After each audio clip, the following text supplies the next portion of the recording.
welcome everybody. This is the second session led by Working Group 7, the operational landslide early warning group. This morning, or I guess my morning, I'm in Western Canada, so it's 3 p.m. Earlier today, Graziella led a discussion introducing operational early warning, and we started discussing a lot of the nuances around that, what it meant with respect to scale and actions. This next session, again, we're going to continue to build on that, and myself and Christian Arnhart with the British Geological Survey are going to lead the discussion. So just a bit about ourselves. The next couple of slides, Christian and I will let you know a bit about ourselves.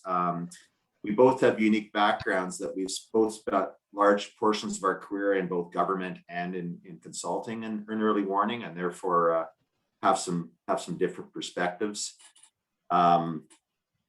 Myself, just a bit of a background. I'm a geological engineer based out of Western Canada. My career is...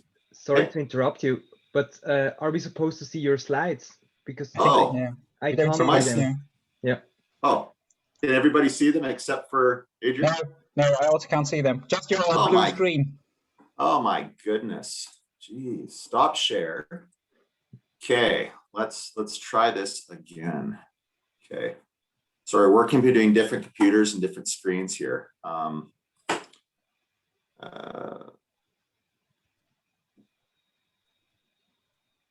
Okay, share screen.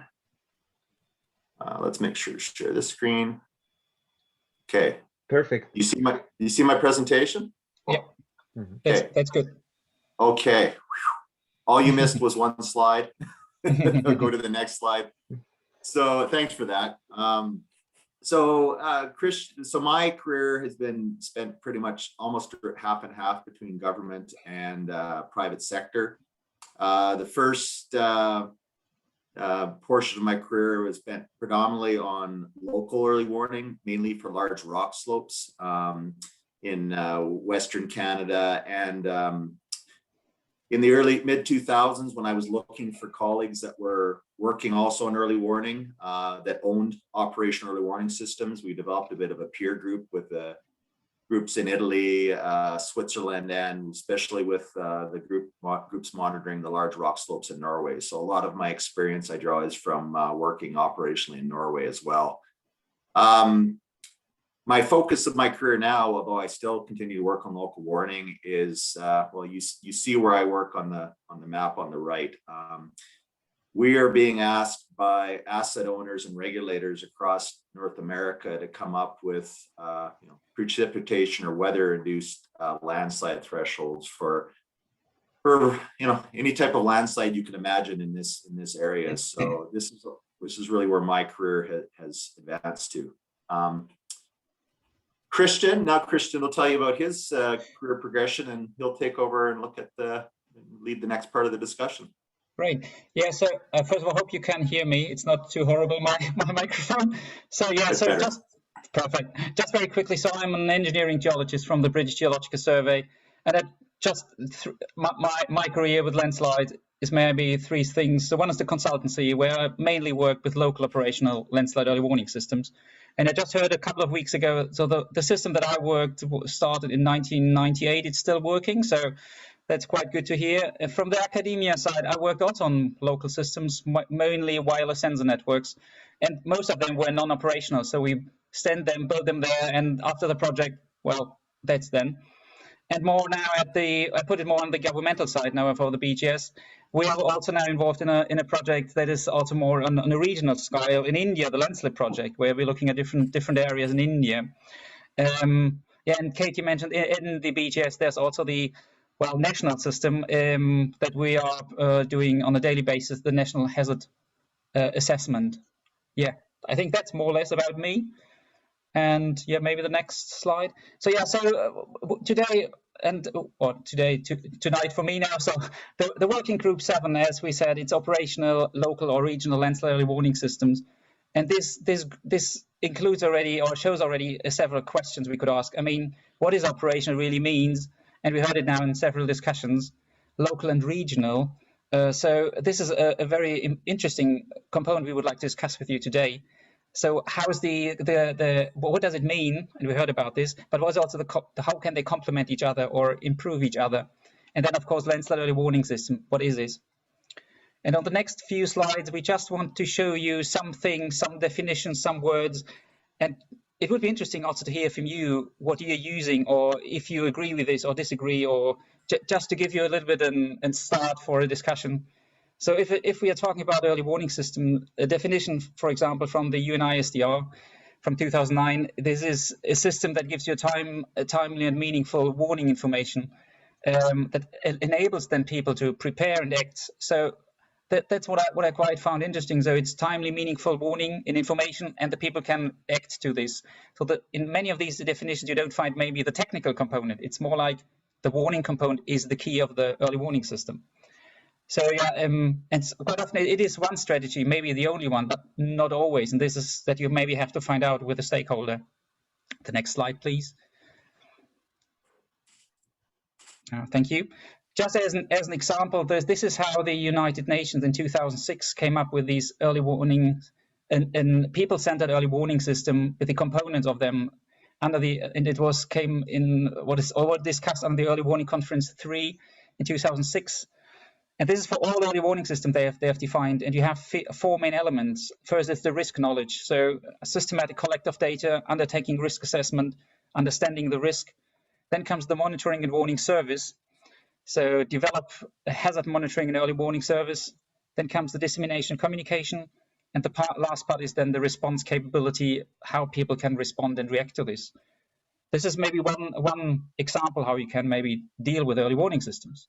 Next slide, please. Another thing is, and I think Guzzetti called about this, but Michele, I don't know if he's on call. He wrote about this already in 2017, something. So I will not go into too much detail, otherwise Michele might jump on me. But just to say that, so we can also problem. No, you can go ahead. Thank you. So sorry, I'm here. That's fine.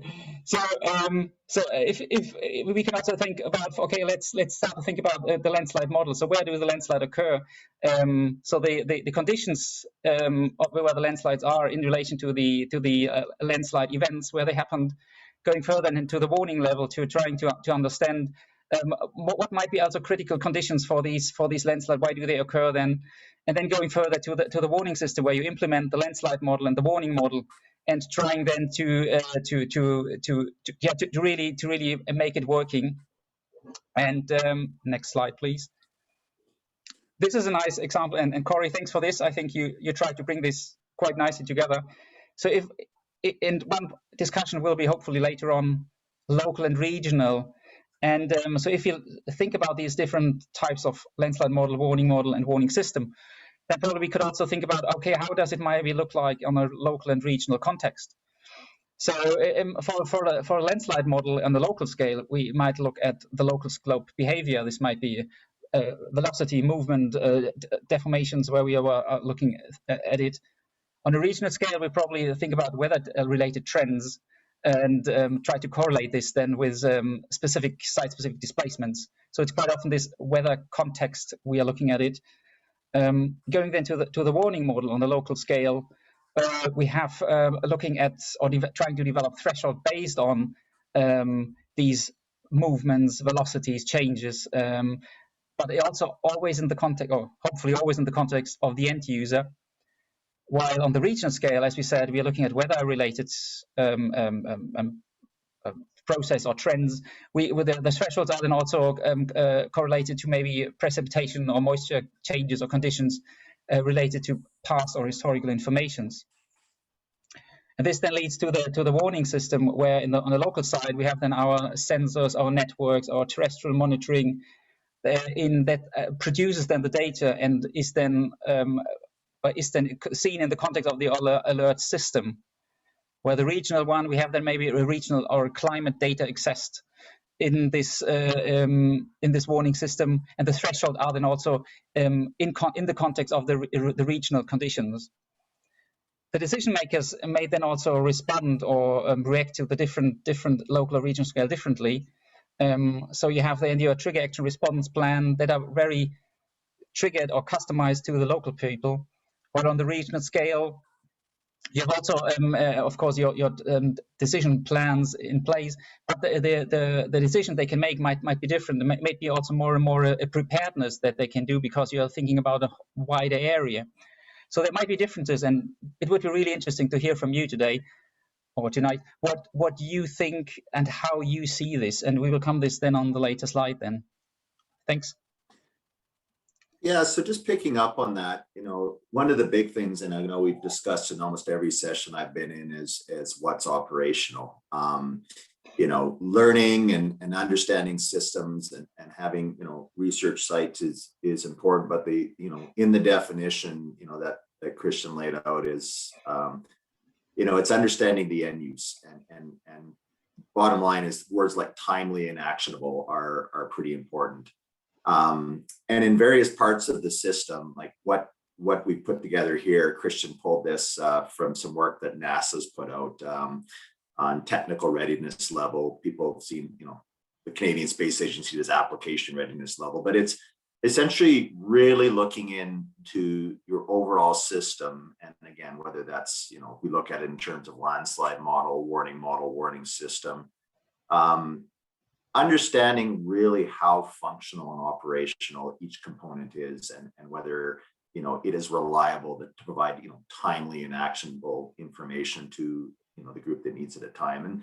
And that's one thing when we're evaluating warning systems, and Christian and I were talking about this and preparing this presentation, is going through essentially every component of collecting a piece of data, to transmitting that data, integrating that data, and notifying, are all the components of your system from in a state that they're actually operational and reliable, and it's proven. Often when we're designing local systems, we talk about reliability and robustness and redundancy of sensors in order, to be able to provide reliable information. Same sorts of things when we're looking at using internet and other things and devices to communicate.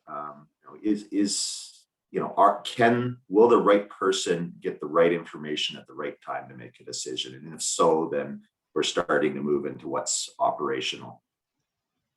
So we have a few different slides that really kind of illustrate, how when we're defining local versus regional, what are some of the various attributes of that?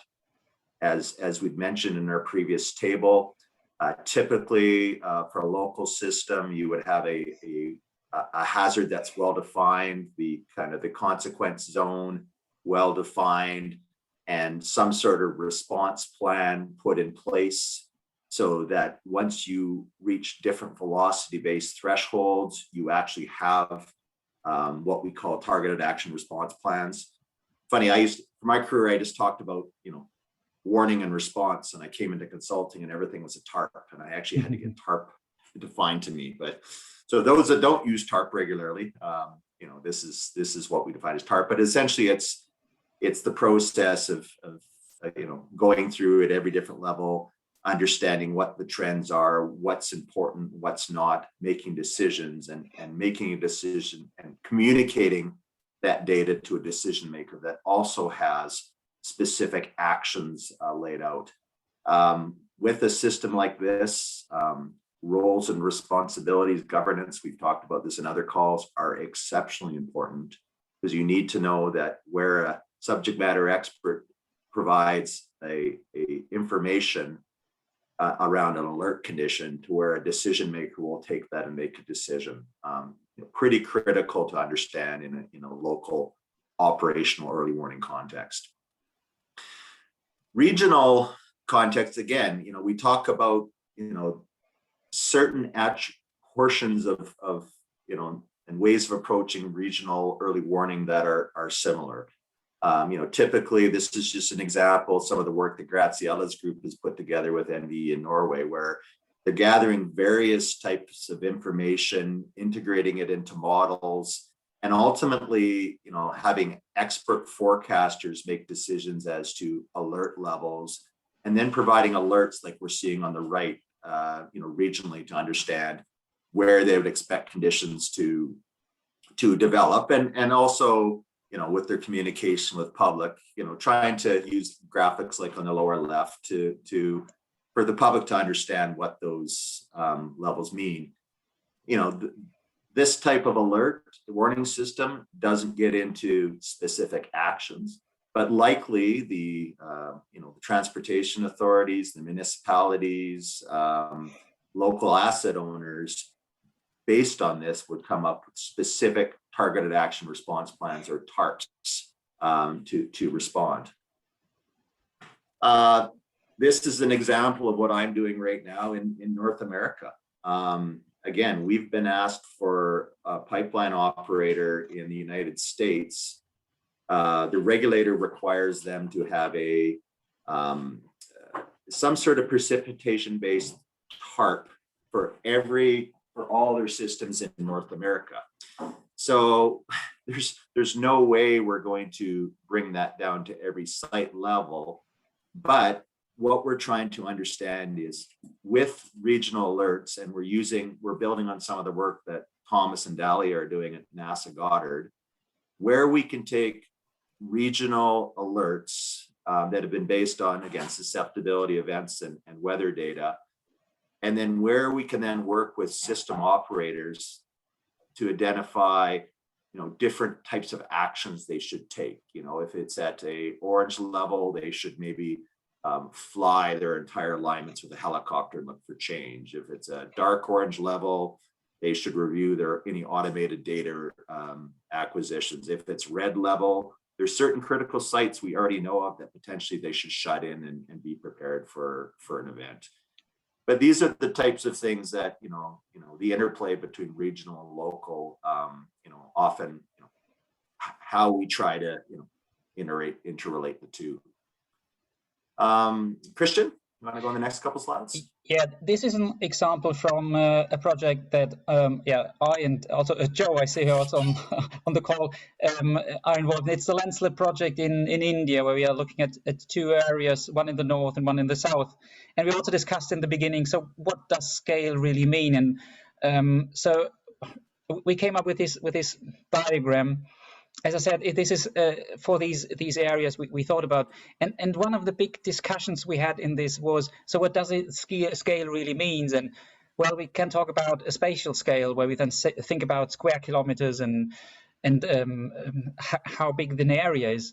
But if we talk about landslides, well, we could also, of course, think about the temporal scale. So if we want to go to the forecasting, what does it mean? Are we talking forecasting the next day, or are we thinking about in the next 20 days? But how quick is the landslide is also a temporal component. Is it a fast-moving landslide? Is it a slow-moving landslide? Also, this has to be considered if you think about, okay, I wanted to deal with a early warning system for a specific scale, that you also have the scale of your landslide you want to think about. Does it really fit for what you want to do? Also, if it's the number of landslides, is it a single landslide? Is it a population of landslides you're dealing with? So scale can be a lot of different things, and also where you're then putting in your monitoring and your tools to collect this can vary. So it can be a geotechnical monitoring where you install sensors. You can do up to statistical empirical, where you're looking at the available landslide informations. So and we heard it also today, and I think it's quite interesting how people differently understand probably local and regional. And with this diagram, just to show that scale can mean a lot of different things, and it should be also in the beginning discussed also with the stakeholders to find out what does he really mean, where is he, what is he looking at, and what do we really want. So I think that's just I want to show with the scale. Scale can be a lot of different things. Next slide, please. So what we would like to discuss with you, and I would want to hear your opinions. If we talk about the different systems, we have local system, regional, however we want to call them now, how can they improve or complement each other? Where are the limitations? Where do you see this might be helpful if we have a local system and where we have a regional system? And can they improve each other, or should we take them separately, not combine them?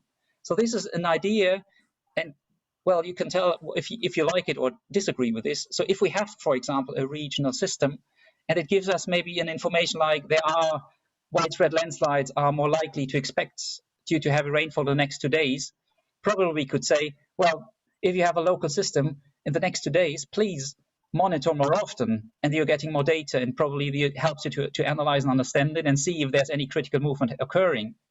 Then also the feedback from the local system to calibrate your regional model, because quite often your regional model, as we said, maybe you have not enough data, or it's strongly based on the weather data. So there might be also, if you can feedback the local information, what is really happening there on the ground, can be really useful, or might be useful for also calibrating the regional systems. But what do you think about it? Do you have any experiences from your work where you would say this is how it worked, or where it not worked, or do you have any other ideas how we should do this? I think this is something, if we were really interested in how these different systems, different scales you're working might come together, and where's the linkage between them? I think, yeah, discussion. Yeah, I think I've stopped sharing. Have I stopped sharing? Yeah, stop sharing. Okay, good. Yeah, I'm trying to look at here. So I guess, that was the,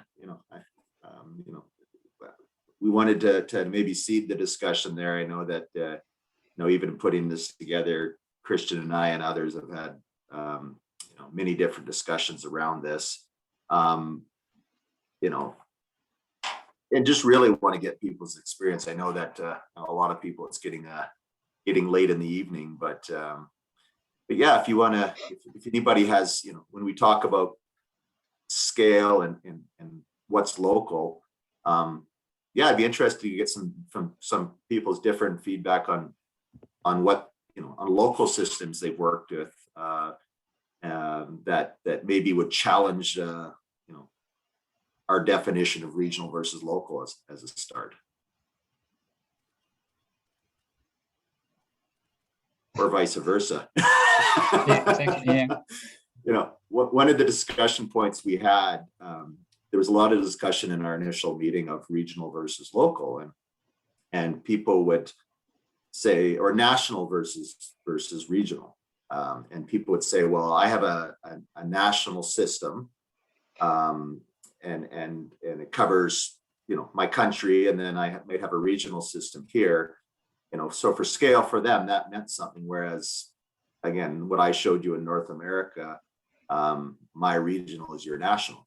And one of the things we also found that would be interesting is when you look at them, and the reason I like the landslide model warning system is typically a landslide model, the understanding of how the slopes interact with climate is typically done at a physiographic in a physiographic region. So common geology, common landslide processes, common climate, but the administration and operation is often run at a, within some organizational context that might be a government.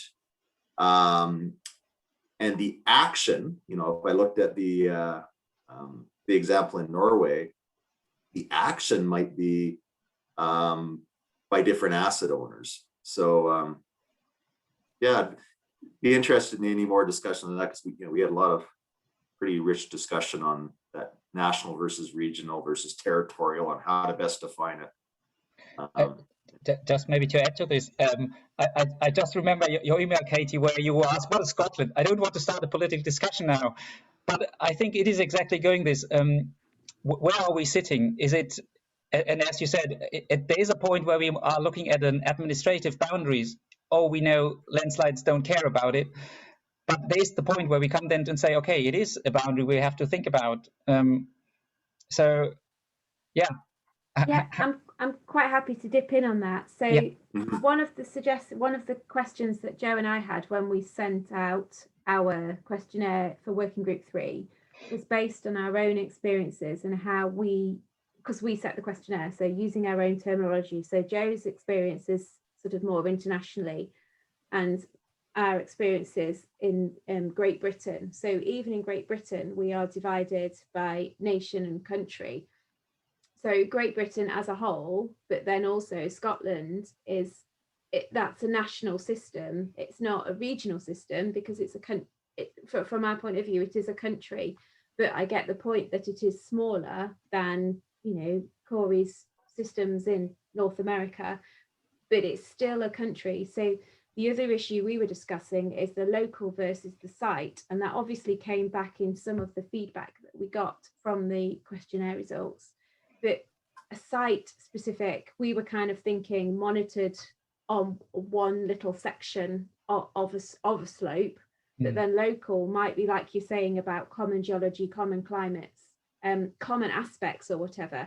So we don't have the answers, but it was interesting that when we were looking through the results, we automatically went, oh, that doesn't quite fit with the way that we were thinking of in terms of sending out the questionnaire.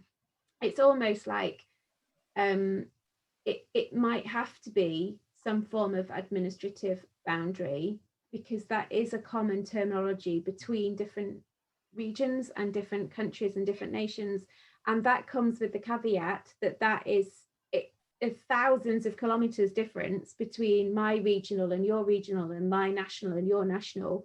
But as the country that you're dealing with, as they understand it and is their terminology, is that where we should be aiming the descriptions to? So we're not necessarily telling people what they need to do at the moment in terms of a response. That's up to the people that, like you said, Corey, the asset owners, and that instruction is not coming from us. Ours is just that there's an elevated assessment of more landslides within this region or local area. I'm just at a question here. I'm just going to open up the chat. Yeah, Jim, he's one of us as well. Yeah, maybe Jim. Hi, Jim. Do you want to turn, or should we read it, or you want to say it, Jim? I don't know. Let's get Jim talking. Yeah, okay, Jim. If you're happy. No, otherwise I can read it. So less of a question and more of an observation, but at the smaller scale, in geotechnical studies, you would typically avoid conducting soil rock tests on a single sample. Okay, on a single set when trying to characterize a material, and at a slightly larger scale, slope scale monitoring, you would ideally have multiple sensors to capture heterogeneity in your landslide system. It would be nice to think that this could approach be scaled up so that regional early warning system could contain a series of well-monitored observatories within a regional early warning system for tuning and calibrating warnings. Exactly. Yeah, and that's I guess a couple comments. Just back to talking to Katie's comments on the only reason that I can run and build an operational early warning for across North America is because it's for defined asset owners that have accountability for the decisions, right? And they're paying us to do that. If I tried to do this across North America for governments, we don't have the accountability. So we're not the ones accountable to the citizens, accountable for the decisions. So that doesn't work. In jurisdictions like Norway, where NVE, where Graziella works, has accountability. They have the overall accountability for providing that broad geohazards management frame or geohazards information at a country level. They can do that, but yeah, they can't tell the local authorities how to deal with that. With respect to Jim's comments, absolutely. You need to train models. You need to have them based in reality if you're going to use them. Operationally, false positives will kill a warning system as quickly as not getting a warning. If people can't trust the science and the rigor behind the system, then it doesn't work. So yeah, absolutely. Ideally, you build a model that's founded in reality with actual data. and you continue to update that over time as you learn. I remember it was a discussion, and I think it was from, I don't know, it was on the LandAware meeting. It was, well, if we have a lot of local systems, probably if we put them all together, we have a regional system. I found it quite interesting, and it goes a little bit in this direction. So if we have observatories, and now assume that this observatory is in a representative area. So this, let's say, is the tuple ecology location that has, well, at BGS we call it our domain works. Let's say like this, where we have domains and we have in these areas a system that is running. Could we probably combine these together and form more or less a regional system? I mean, it's a quite nice idea, but to find it is of course difficult. But yeah, if you have a lot of observatories, why not combining them? I don't know if some people here know where this has happened. I don't know. Normally, I know that a lot of observatories normally run by themselves, but not really combining them in a regional context. That would be really interesting.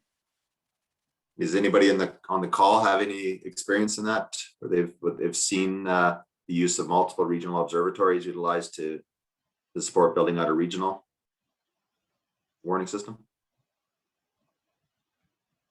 I think that's the holy grail. We're trying. That would be nice. Yeah. So yeah. We're trying to, we're trying to do that right now.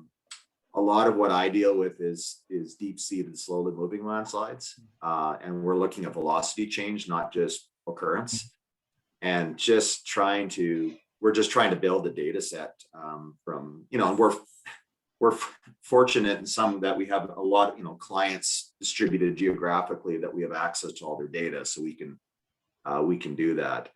But it's a challenge still, but yeah. And there's another question. Is it still from Jim, I think?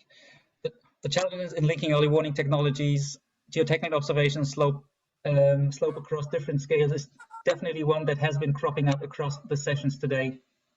Yeah, so I agree. So, and probably this is exactly why this LandAware is so great and so important. People coming from different areas, working on different scales, different countries, and bringing in their expertise. And if there's maybe somehow this can bring people together, and we can think about how we can link these things, that would be really fantastic.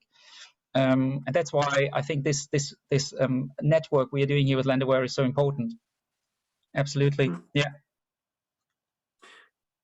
Yeah, that's one thing already today. I know, just I haven't been able to catch as many sessions as I want, but it's every session it's just nodding, and again, when you get involved, I work in about a 600 person pretty specialized company in based in Canada, and that do a lot of work on probably 80% of the work we do is on landslides. But when you talk about warning, I just find that there's really not a lot of deep knowledge in warning and response. Warning, event detection, and response, is a lot where I work. And the whole, people love technology and love, trying out new things. I love technology and seeing how to work, but how to make that operational and reliable to actually inform decisions. And that's what a lot of the discussion's been going on today here. And again, I think it is unique. And I think this LandAware initiative is, I agree, Christian, having these discussions is quite important. By now people might be warninged out, but yeah, this is a great initiative. And another point, and I don't know if others have an opinion about this. So we spoke about this operational, and Corey, you showed the different diagrams. And we also had discussion about what really this operational really means, and there might be different for different people. So for a researcher who has a research project, he maybe say, okay, after this project, I want to have it operational after maybe 2 or 3 years. As I said, I was involved in project. They run since 1998, and we needed a lot of years to come really to the point where we said, this is now operational, where we can really see this is now, we have the maintenance in place, we have the structure in place that people can really run it 24 hours, 7 days a week, and so on and so on. So maybe something, I don't know if people here have an opinion about operation, how they see this operational. Do they agree with this? This takes probably many, many years, or is it something where they say, well, this might be also much quicker, much easier?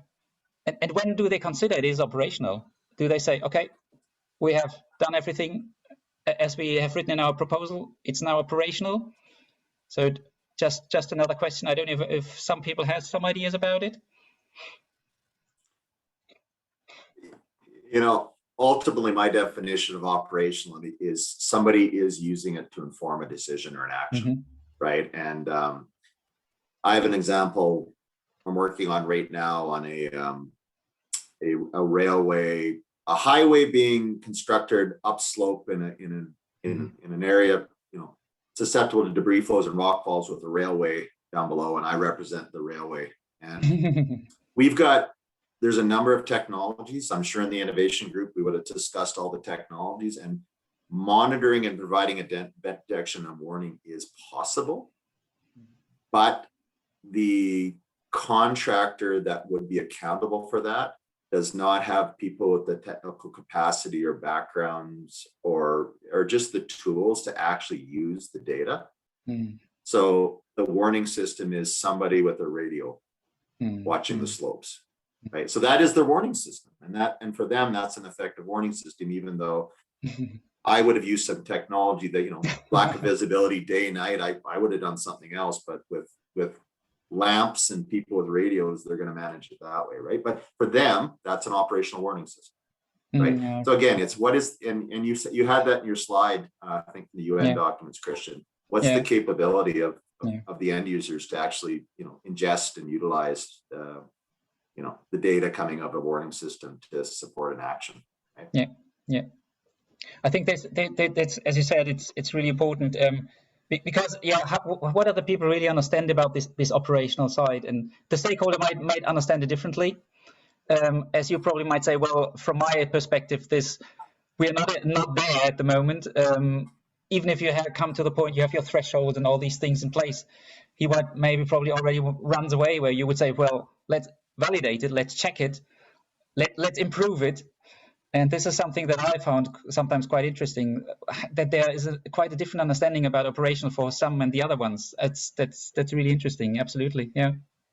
You know, I'm also dealing, you know, another example right now, I'm on, you know, one of my main groups I work with is the Norwegian government. Well, the Norwegian government has some pretty amazing expertise and a lot of money to spend, right? And you know, but I'm also working with governments in Central America on warning systems, and you know, it's similar processes and the same tech would work, but again, resources, capacity, capability, types of decision they're making are completely different. So I can't design on a technology side. I can't design the same system for Norway as I can in the Central American country. Can't do it. Right? Absolutely. So again, I know we've talked about that in some of our calls, but you know, what's your engagement for designing a warning system? You know, part of it is starting with what's give a contribution to the discussion also. Yeah, my name is Anna. I'm talking from Brazil. I'm a professor at the university here, but we have some research with the civil defense groups and other stakeholders that are using systems here in Brazil. Just as you said, it's very... Oh, we lost you, Anna. Oh no, you froze on us, Anna. I'm not sure you're still there. Hopefully you come back. Yeah, I was really looking forward to hearing what you had to say. Yeah, absolutely, yeah. Oh, well, hopefully Anna gets back. Yeah. Any other, while we're waiting for Anna, like again, with people that have designed and implemented warning systems, any experience or discuss, you know, I know this kind of gets into Katie and Joanne's session on communication and engagement, but you know, yeah, if you have any experiences on operational end use and having those discussions and designing based on operational end use and capabilities, that'd be great to hear. So hopefully Anna will comes back. And if anyone else has some comments, happy to hear. Just a comment on the technical readiness level we had in our project, in the Landslide project. She's connecting. Hopefully she's coming back. Oh. So Anna, are you back? Then I stop talking. I'm back. I had a connection problem. Okay. I'm sorry. No, that's fine. Oh, we were riveted. You were about to say something we really wanted to hear, and we lost you. Sorry. No, it's just when I think I had a connection problem and I turned on my camera. But what I wanted to say, I'm talking from Brazil, so I'm in South America. And what we are experiencing here nowadays is that the justice is accounting the civil engineers and the geologists when we have a landslide and we lose something, we lose lives and property and so on. So I would say that you talked about this. We had this discussion in the morning. It was in the morning for us, in the afternoon for you there in Europe. But I heard a lot about uncertainties and how the stakeholders, how they just don't understand this thing about the uncertainties and all the responsibilities that we assume as professionals when we establish a threshold. So I think this in Brazil is some really big deal at the moment, because the judges, they don't understand this at all. And when you say as a professional that, oh, this is the threshold. So let's say that you establish a threshold that is too high and then you have a landslide and someone dies, then you are responsible for that. No? And there's no way out here in Brazil for this, you see. So I think that it's a really difficult task, and it becomes even more difficult because people don't understand that this is not a certain thing, you see.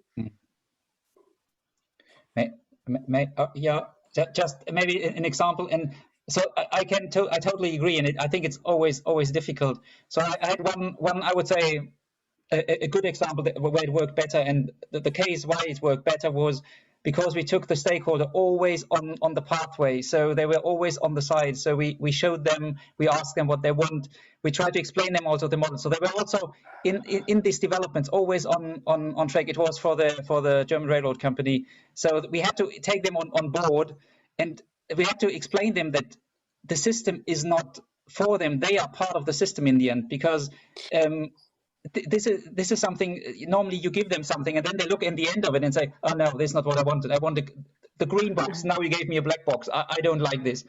But if you take them on board, and this is quite challenging because you're dealing with different knowledge, different skills, different interests, and so, but in this case, it worked quite well because they were interested, that we took them on board, and they could really see also what is not working, what are our assumptions, because all of these models are models. They are based on a lot of assumptions. And in the end, they were quite happy also to kind of defend this if questions are coming. What we found then was really successful. So this is my recommendation in this case.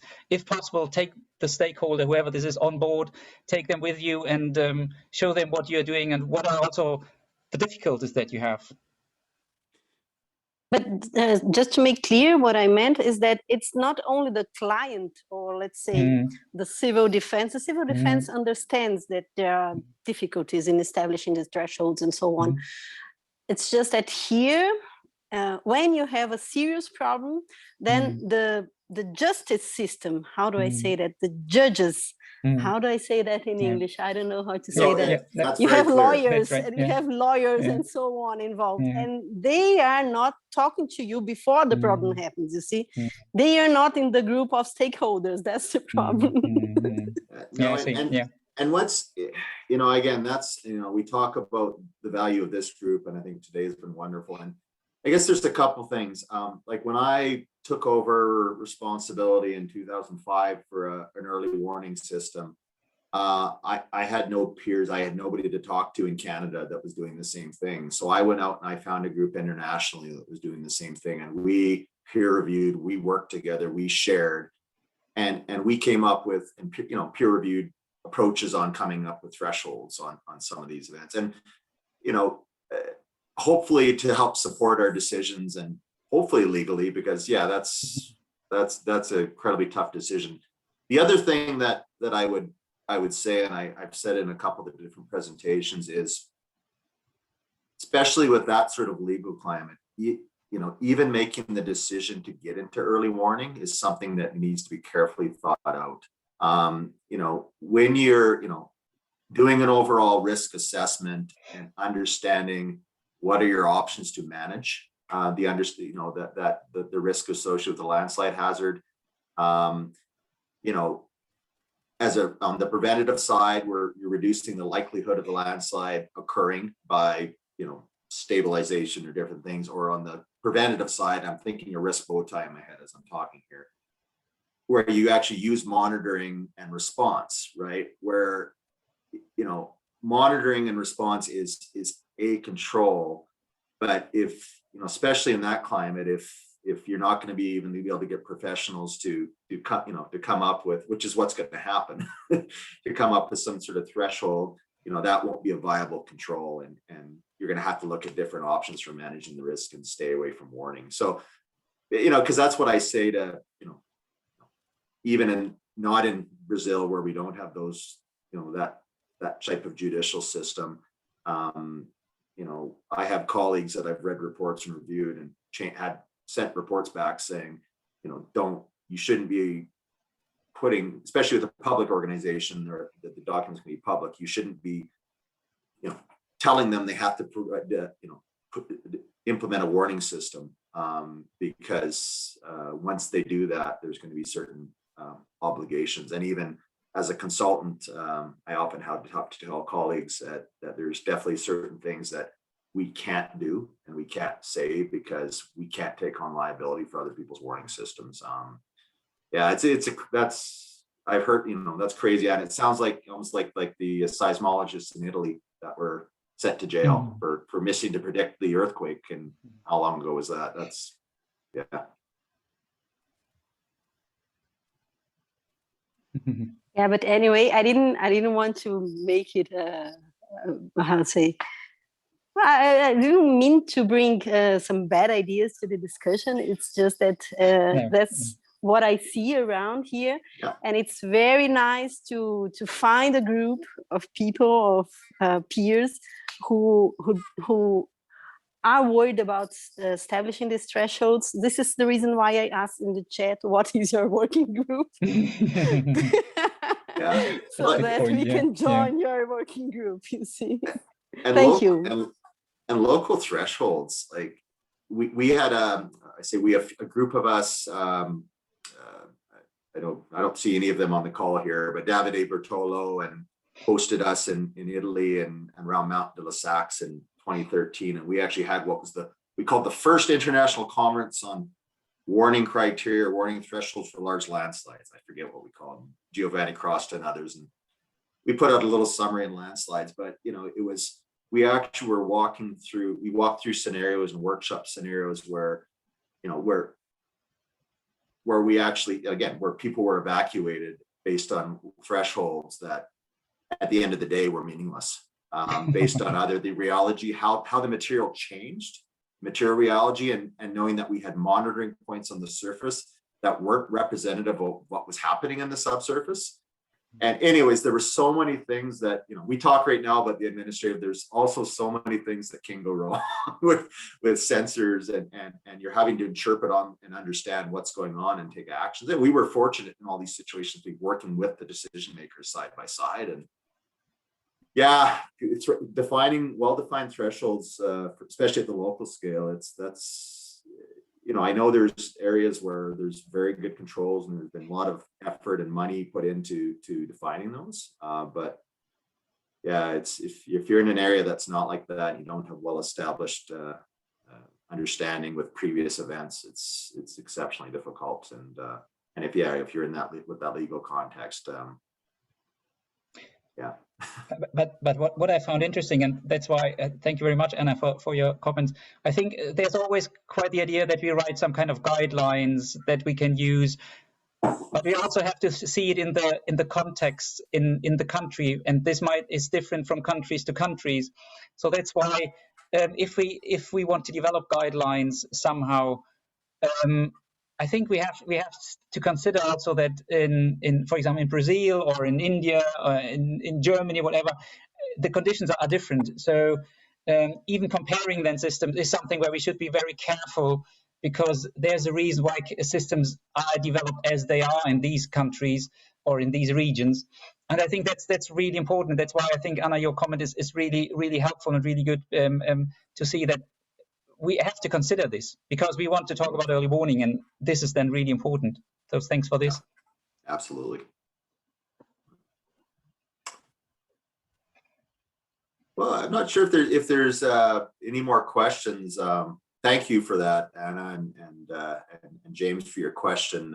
It's nice not just to have Christian and I bouncing back and forth and Katie. So, yeah, that's been a great discussion. I know I think we're aiming for 50 minutes to give people a break, but again, if there's any more questions, put your hand up or put in chat. But let's just see here. Are there any more questions that came up? Doesn't look like it.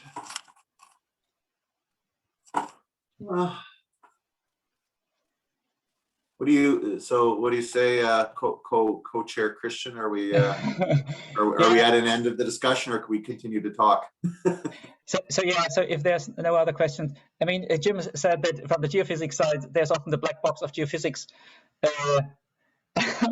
Well, I think you have their better experiences, Jim. But as I said, maybe if it helps to trying to explain it to the stakeholder, I don't know if this is something to bring them on board, if this might be helpful. But of course, geophysics might be for some people difficult to see. But you have really nice diagrams, and I think there might be something that you can show, and also your 3D models, how the moisture moves maybe through the ground, is something that I could imagine people could understand and follow. So yeah. Yeah, and I guess and how communicating to stakeholders, communicating to lawyers what expert judgment is, because that's ultimately what these systems are, is expert judgment. We talk about thresholds but ultimately it's pulling data into context to make decisions, right? And that context is temporal, it's spatial, it's understanding of the geology, the geomechanics, the monitoring technology, what could be wrong, and kind of troubleshooting and taking out all the wrong answers, and or building the hypothesis and convincing yourself that it's right or wrong. That's what you do when you're making a decision, right? So it is black box, but yeah, no, I think from my side, that's it. I don't know, Corey, if you want to. I've talked enough, and I know that some people probably want to go to bed. I want to go to bed. Right. It's only 4 p.m. here, so I'll keep working. So anyways, but thank you very much for that. And not Manfred. Adrian. You're quite much younger than Manfred. Are you going to put up the we'll exit out, and you're going to put up the transition slide? And I can, yeah. That's okay. Good. Okay. Thanks a bunch, everybody. Right, thanks for your discussion and your talk. Very nice. Thank you very much. Thanks. And good luck overnight.